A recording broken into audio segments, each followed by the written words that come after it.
Welcome to part 2. No intro needed. Next topic is lockdowns. We're talking about events that terrorized people, in extreme cases killed people, showed what the government truly is, and poisoned the function of society. It was something everyone involved should be ashamed of. In the 21st century, lockdowns have been common, and I don't tolerate them, so I'm going to give out bad points to every party who played their part in them. It was the work of a politician called a premier. I don't care about the details of what that is, and neither do you. The important thing is they are to blame. Conservative premiers did a lockdown in Manitoba and Ontario. Liberals didn't do their own lockdown that I know about. But they did have a parliament at the times when these were happening, and dramatic loss of freedom and abuse of police power is something a parliament should do something about.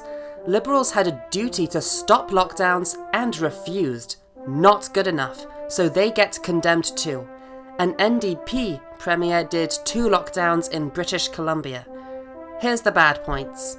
And a reminder to voters who the parties really are. And well done to Green for being the only innocent one as far as I can tell. Let's see who can earn good points to make up for it with the next chance to get medals. Who has the best and worst plan for eco and climate? Conservatives ambitiously want wind turbines on every coast. Have you seen a Canada map? I think they mean a lot of wind turbines on a lot of coasts. Good idea. Big spending plans such as these get hate when they start, but once it's half finished, people realise it saves money or it's worth the price. Remember the Mexico border wall? That was a good idea in the end. Clean up spills. Sometimes that can be worse than the original spill, so I hope big time that they know that. Right now, there are businesses being nice by cleaning pollution, but the money involved to do that is taxed by greedy government. Conservatives want to stop punishing nice cleaners and let them save the climate with the full range of their money. Or at least, let them keep some change which they deserve. It's hard to hate this. It probably just means more cleaning. Brownfield is a place with an old building that isn't used anymore, so it can be broken down to build something else, or a new purpose can be found for the old building instead of cutting down trees to make a different building. But there's red tape.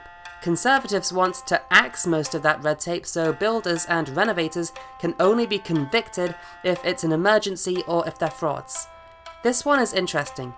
You know how submarines have something called a ballast, so when they want to sink, they empty out some air and let water pour in. When it's time to come up, they pump compressed air in to push the water out. Then it's just air in there and they float again.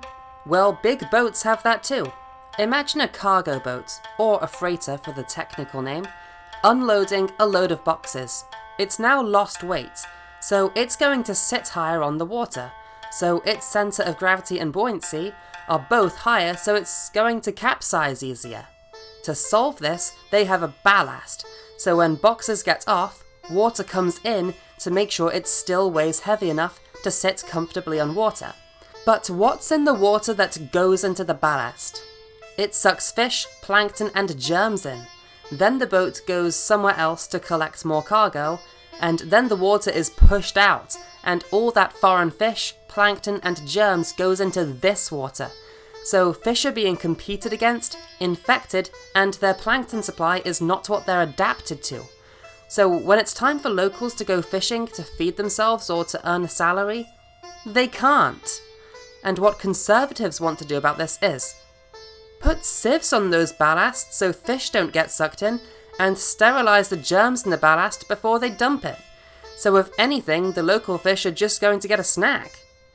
This is going to help separate ecosystems, save fish from being trapped in dark ballasts for weeks or months, and sustain anglers and businesses. It's a win-win-win, except for the boat crew who needs to put filters on their ballasts. Some seas are very sensitive to oil spills. Conservatives want to ban ships that carry lots of oil from passing through them, and they want to motivate dumpers to instead ditch their pollution at a dock where they can throw it away without breaking an ecosystem, whether that be by bribe or tax break or whatever. Liberals want to stop subsidising all fossil fuels by this year. They said this 2 years ago, and it's actually gone good. They've done about half the goal, which by national politics standards is successful. They stopped subsidising fossil fuels outside of their territory, but still continue subsidising fossil fuel projects within their own land and sea. That's it. I kid you not. Again, they have come to a small, boring plan. If you don't believe me, this is their entire eco-plan according to them. It doesn't even fill a page. This is the second time they haven't made a big plan. If you don't believe me about the war plan from part 1, this is the whole thing in their words. It sucks. Liberals, do you want to be here? NDP wants to end what is left of subsidising oil and gas, claiming it will save $1.8 billion a year, which they intend to use to help citizens at their homes. It's always good to see a government spending plan with a sacrifice to explain it, because money doesn't come from nowhere. With this spare money, 2.3 million poor Canadians will get free energy upgrades for their house, and 1 million less poor Canadians will get discounts for those upgrades. Foreign producers often have methods that are awful to planet and banned in Canada. NDP wants to stop punishing Canadians, start punishing those foreign polluters, and open eco-friendly production in Canada, the same as what USA is doing. Green wants to stop adding any new fossil fuel projects. It's a bit wasteful and uncompetitive to stop all new ones, because you need to compete with Russia. We would rather a balance. Stop subsidising fossil fuels, start subsidising clean energy. According to NDP, that gives clean energy an extra $1.8 billion a year, which a lot can be done with. As eco-friendly as I try to be, I buy things made by companies who have lots more eco-influence than I do. Green wants to march to those companies and tell them to get to work being nice to Earth, and prove to us all that they are at least limiting their damage.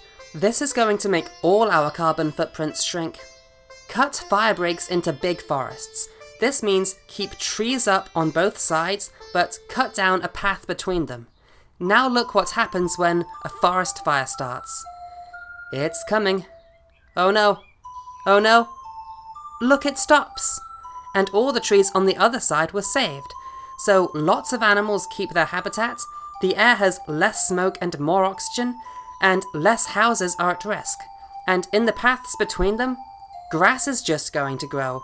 Grass can only spread wildfire when it's dry and yellow. When it's wet and green, it's not very flammable and will stop fires. So it's also adding a grassland habitat for many species and all the more photosynthesis.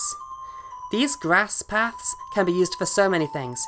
You can farm in them, the same way nut farms have smaller farms between their trees, and you can have long run races there because they're so easy to navigate and offer a nice place to run.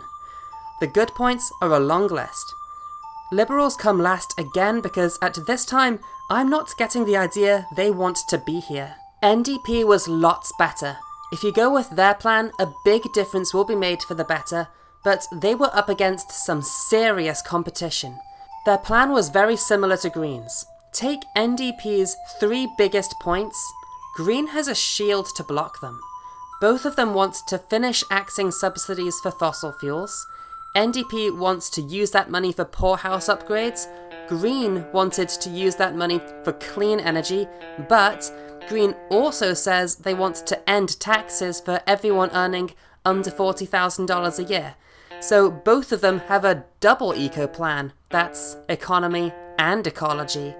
NDP wants to punish foreign polluters. Green wants to do the same. The tiebreaker was Green's firebreak and emergency preparedness plans, but both of them are miles ahead of Liberals. But now Green versus Conservatives. Who's better? Take the top 3 biggest parts of their plan. They're similar. Firebreaks and ballast control are both great ideas with huge economic opportunity. Both of them will have a good effect on the industries, and both have bold ambitions for clean energy. It's close. They're both good plans, but a tie is a sign of a bad judge. I believe, by a tiny bit, the barely better plan belongs to Conservatives.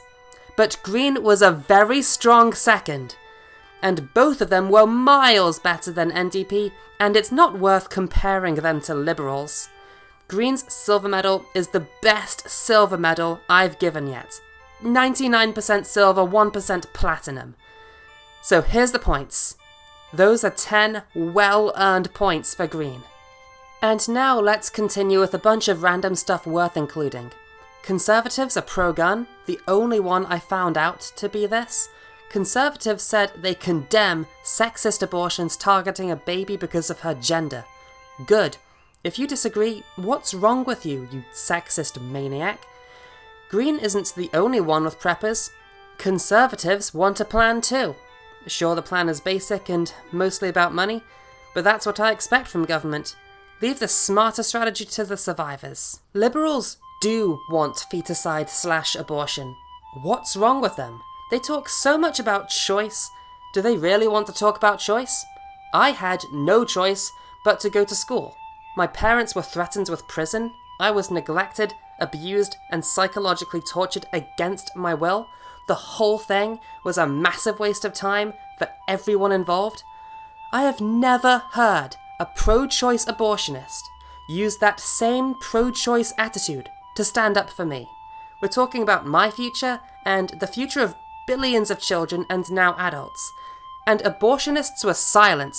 They don't care about our future or our health, and they don't really care about choice. NDP wants women-only veteran houses? Segregation is wrong. They talk about Canada's interests abroad, but don't mention whales in the pond such as holocausts and monarchies. They want to add 21% to how much foreign aid Canada gives away. 1. Charity doesn't work. 2. Canada is already in the top 9 most generous nations. This isn't a Canadian weakness. Spend that money on something more important that isn't destined to fail. They actually think more schools in Arctic will make people better at war? Do they want to lose? A Liberal politician didn't visit British Columbia sometime, and NDP cries lots about it because they have nothing better to think.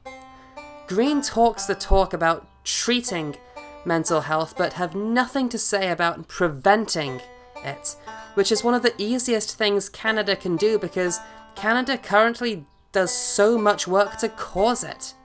It gets worse with the next retarded idea. Free university? I've talked twice about this before.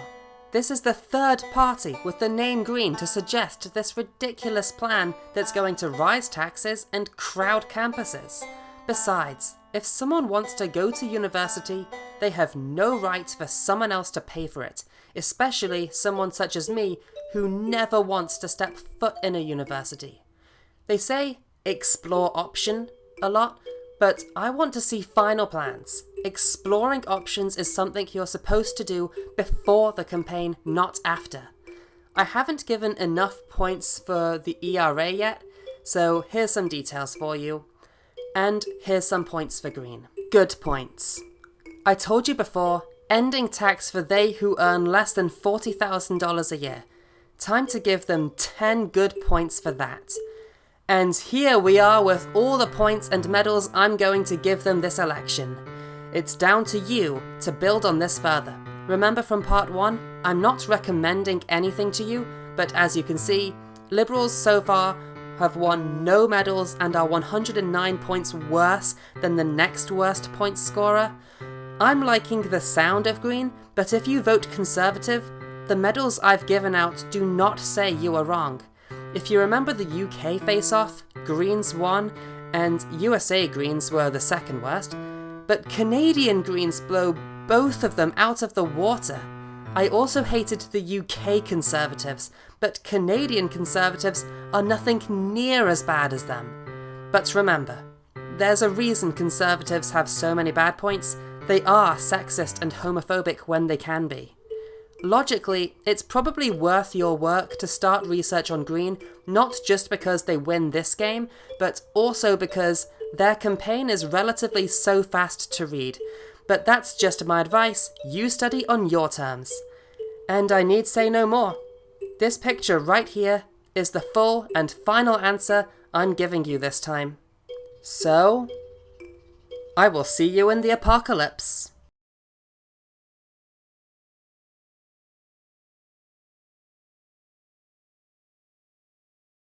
And subscribe to survive.